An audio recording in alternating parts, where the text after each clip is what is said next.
Předmětem zájmu luciferských bytostí v kosmu je především, aby svět lidí odpadl od božských a duchovních principů a bytostí, které vnímáme jako vysokovibrační, světelné a tvůrčí lidské bytosti. Není pro ně důležité, aby sami ovládali svět.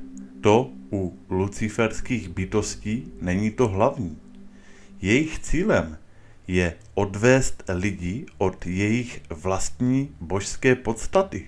Arimánské bytosti mají jiné úmysly. Jejich záměrem je, aby se dostali v říši lidí do mocenské pozice a aby učinili lidi a celou zemi na sobě zcela závislými, aby tak lidstvo plně ovládali. Zatímco luciferské bytosti pracují na odpadnutí lidí od své božské podstaty, tak arimánské bytosti chtějí zahrnout lidstvo i vše, co k němu patří, do své mocenské sféry. V naší části kosmu, do kterého jsme vetkáni, ale také existuje boj a rivalita mezi luciferskými bytostmi usilujícími o bezbřehou svobodu a mezi arimánskými bytostmi usilujícími zarputile o moc. Základem lidské orientace je pochopení obrovské důležitosti trojnosti ve světovém uspořádání. Na jedné straně je všechno, co je luciferské, a na druhé straně je všechno, co je arimánské. Právě udržování rovnováhy mezi těmito dvěma mocnými silami je role a zároveň i podstata probuzeného člověka. Pozice v rozevřeném prostoru, vystředěném bodě, který vznikl oddělením těchto dvou stále se svářejících sil, je místem pro vědomého člověka.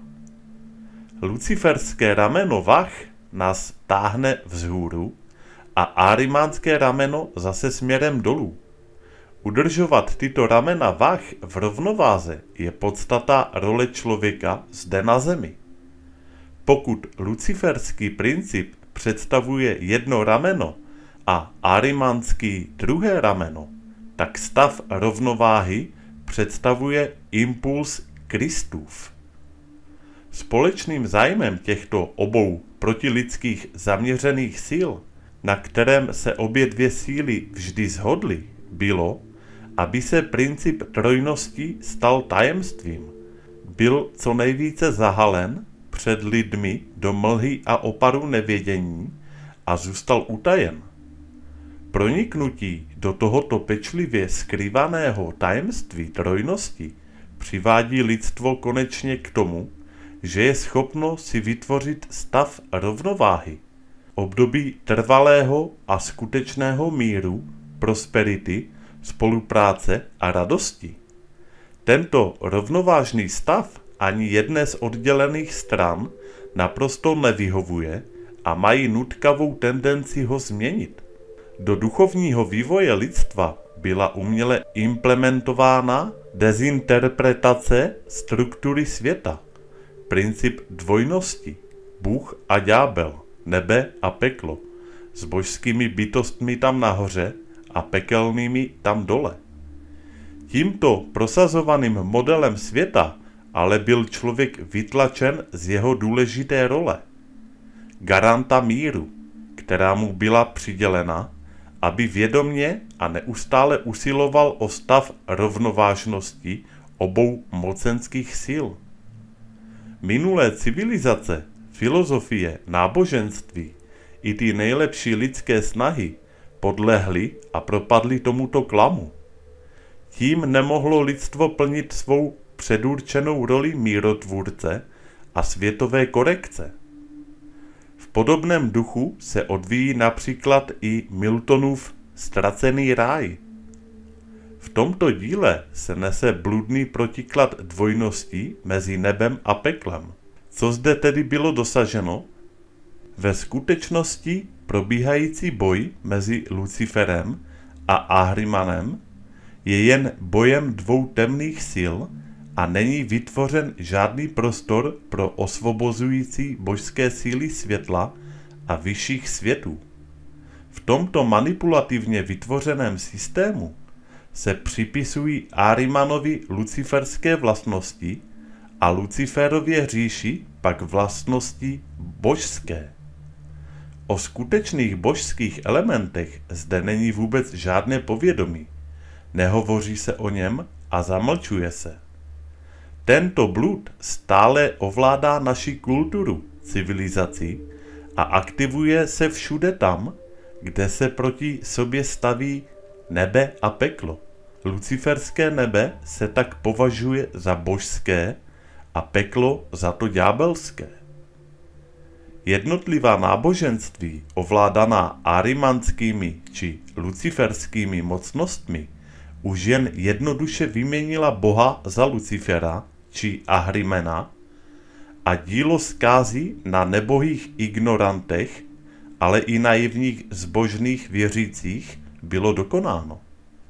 Všichni se pak klaní, oslavují a vzývají něco, co rozhodně neměli původně v úmyslu, a jejich rozostřený zrak a zakalené vědomí už nevidí a nevnímá, že v kněžském rouchu není služebník boží, ale šklebící se satanáš, a pokud by si zabezpečili dostatek přísunu světla poznání do svého vědomí, tak by jejich aktivovaná srdce a rozvinuté intuice rozhodně odmítli ctít a velebit takové temné bytosti, které si hrají na Boha. Trojčetnost lidské bytosti byla v rámci západoevropské civilizace zprovozena ze světa 8. ekumenickým koncilem v Cařihradu roku 869 a tento princip byl povýšen na dogma, že křesťan nesmí uvěřit v trojčlennost lidské bytosti, ale jen tomu, že člověk je dvojčetná lidská bytost. Věřit v tělo, duši a ducha se nedovolovalo a od tohoto data bylo dokonce zakázáno. Středověcí teologové dobře znali skutečnou pravdu a vynakládali velké úsilí vyhýbat se této pravdě, protože se tento přístup pokládal za kacířský. Kristův impuls evolučně posunul celé lidstvo, ale temnou stranou byl částečně eliminován zavedením principu dvojčetnosti. A pokud se díváme na vývoj lidstva očima Miltonova, ztraceného ráje, tedy očima dvojčetnosti, tak zde vůbec nehovoříme o kristovském principu, ale jen o vyhnání lidí z říše Lucifera do říše Ahrimena a líčí se zde touha lidí, nikoliv po tom božském, nýbrž se zde líčí touha po ztraceném ráji, což ale je pouze Luciferova říše. To, že lidé rozeznávají jen dobro a zlo a přidali jim atributy nebe a pekla, tak tímto lidstvo nepostřehlo, že jim byly záměrně smíchány principy ahrimenské a luciferské a tím došlo k tomu, že luciferskému principu bylo přičítáno dobro a ahrimanskému zlo. Jinými slovy, dospět ke skutečnému božství znamenalo se spojit s Luciferem a tím lidé měli za to, že uctívají už to božské, ale zatím to bylo jen to luciferské.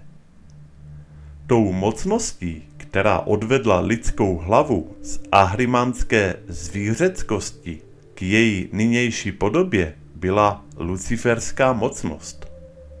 Proto je v dnešní době tak obtížné pro mnohé věřící dospět ke skutečnému božství a přijmout správným způsobem čistý kristovský impuls ve vývoji lidstva. Do zemského vývoje pak zasáhlo mysterium Golgoty a lidské kristovské vědomí se spojilo s lidskou zemskou bytostí. Tím teprve dostal zemský vývoj člověka vyšší smysl. Kdyby se člověk vyvíjel na zemi jen se svým rozumem, vázaným pouze na hlavu a smysly, které mají především luciferský původ, vnímal by člověk sice proudící světlo slunce a hvězd, ale musel by setrvávat dál ve stavu spánku. Nevnímal by to božské a nikdy by se nestal vědomým. Tím, že bytost Krista prodlévala v lidském těle a prošla smrtí, tím nastal ve vývoji lidstva důležitý zvrat. Vytvořila se možnost, aby člověk mohl postupně poznávat svoje božské tvůrčí možnosti i v obyčejném stavu vědomí. Až s uplynutím 19. století, na což poukazuje celá orientální moudrost, teprve nastala doba, kdy bylo splněno něco, co dříve splněno nebylo, a uzrála lidská schopnost pro plné procitnutí, aby i ve zjevení ve dne viděli to, co bylo dříve zprostředkováno jen ve zjevení nočním. Když ustoupila stará pohanská moudrost, skrze níž se zpočátku někteří snažili pochopit křesťanství, a kdy ještě nebylo zcela zralé duchovní poznání, tak v té době se vkradl do vývoje lidstva ahrimánský prvek, a protože se ani nerozpoznával luciferský element v lidské hlavě, nemohl se ani poznat ahrimánský element, s nímž je božství v opozici. Tak vznikla čistě ahrimánská myšlenka, že člověk pochází pouze ze zvířat. Celá tato darwinovská věda má ahrimánský charakter. V souvislosti s touto vědou se vetřelo do lidského vědomí, že hlava je to nejušlechtilejší a to ostatní bylo postaveno proti ní. Tak bylo vytvořeno dobro a zlo, nebe a peklo, dvojnost mimo trojnosti.